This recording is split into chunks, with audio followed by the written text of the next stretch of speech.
Iran యుద్ధం వల్ల మన భారతదేశంలో ఎల్పిజి గ్యాస్ కొరత ఏర్పడింది. దీని నుంచి మనల్ని మనం ఎలా కాపాడుకోవాలో ఈ వీడియోలో తెలుసుకుందాం.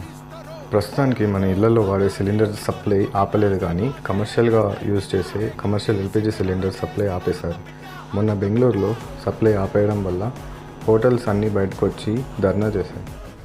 ఇప్పుడు ముంబై సిటీలో కూడా ఈ కమర్షియల్ ఎల్పిజి సిలిండర్ సప్లై ఆపేశారు. ఇప్పటికీ 20% హోటల్స్ ఆల్రెడీ క్లోజ్ చేశారు. Association of hotels and restaurants ప్రకారం ఇంకో 2 డేస్లో 50% అంటే సగానికి సగం రెస్టారెంట్స్ మూతపడవచ్చు అని చెప్తున్నారు. మన భారత ప్రభుత్వం అన్ని ఆయిల్ రిఫైనరీస్కి ఎల్పిజి అవుట్పుట్ పెంచాలని ఆర్డర్స్ ఇష్యూ చేశారు.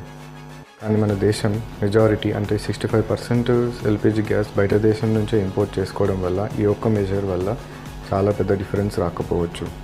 అయితే ఇక్కడ మీరు ప్యానిక్ బై చేయడం అవసరం లేదు. ఆల్టర్నేట్ ఆప్షన్స్ చూసి అవి యూజ్ చేయడం వల్ల మనల్ని మనం సేవ్ చేసుకోవచ్చు.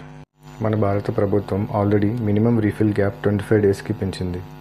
మనం ప్రెషర్ కుక్కర్ యూజ్ చేయడం వల్ల, ఇండక్షన్ స్టవ్ యూజ్ చేయడం వల్ల మనం కొంతవరకు గ్యాస్ ఆదా చేసుకోవచ్చు. సో మీ దగ్గర ఉన్న ఒక్క ఎక్స్ట్రా సిలిండర్ ఉన్నా కానీ మీకు చాలా రోజుల వరకు సరిపోతుంది.